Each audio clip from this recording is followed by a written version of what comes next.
Magandang araw mga kayayam. Maganda po ang ating Yayams editorial ngayong araw. Tungkol po ito sa mga ingay na mga nananawagan ng pagtanggal ng VAT o ng excise tax. Pero bago ang ating editorial, paki-follow po ang ating bagong FB page, Yayam 2.0. Ang titulo po ng ating editorial ngayon ay Policy Requires Discipline, Not Drama. Alam nyo, parang may paulit-ulit na script tuwing tumataas ang presyo. Kapag nagmahal ang gasolina, kapag sumipa ang presyo ng bigas, kapag ramdam ang inflation, biglang may chorus na naman. Alisin ang VAT, isuspend ang excise tax, scrap na lahat ng taxes.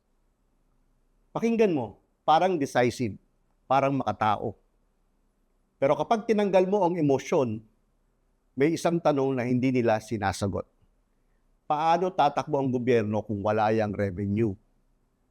Kasi ang totoo, madaling sabihin ang tax cuts.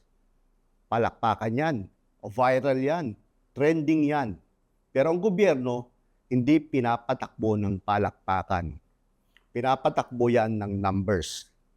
Budget at totoong cash flow. Bawat piso na tatanggalin mo sa sistema, may kapalit yan. May butas na kailangang punan. At doon nagiging tahimik ang mga sumisigaw ng tax cuts.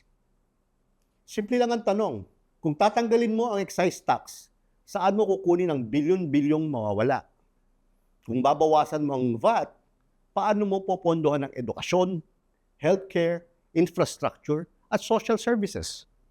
Kung bababa ang kita ng gobyerno, pero hindi naman pwedeng huminto ang gastos, ano ang sasalo? Hindi yan theoretical. Basic economics yan. At sa dulo, dalawa lang ang sagot.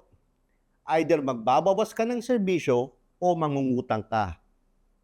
At huwag nating gawing abstract ang utang. May interest yan. Lumalaki yan. At habang tumatagal, mas malaking bahagi ng budget ang napupunta sa pambayad ng utang, imbis na serbisyo para sa tao. Iyan ang trade-off na ayaw nilang pag-usapan. Kasi mas madaling magbigay ng short-term relief kaysa maglatag ng long-term plan. Pero ang problema, ang short-term na walang plano, hindi nakakatulong sa pangmatagalan. Sa katunayan, pinapahina pa nito ang kakayahan ng gobyerno na tumulong. At sino ang unang tatamaan kapag lumit ang pondo? Yung mga pinaka-nangangailangan. Kaya dapat malinaw tayo dito. Ang responsible na pamamahala ng ekonomiya hindi tungkol sa kung ano ang popular. Tungkol ito sa kung ano ang sustainable. Kung may magpo-propose ng malalaking pagbabago sa buwis, hindi sapat ang headline, hindi sapat ang galit, hindi sapat ang soundbite. Kailangan kumpleto ang plano. Saan kukunin ang kapalit? Paano babalansin ang budget?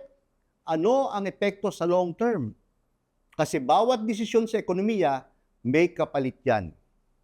Admit it or not. At dito papasok ang pinaka-importante.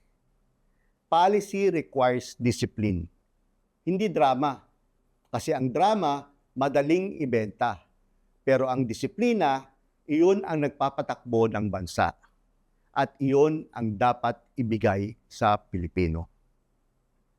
Yan po ang ating Yayams editorial ngayong araw. Sana may natutunan kayo at naintindihan nyo. Kung meron po kayong suhestyon, komento, o anuman, tanong na gustong sabihin, pakilagay lang po sa comment section ng post na ito.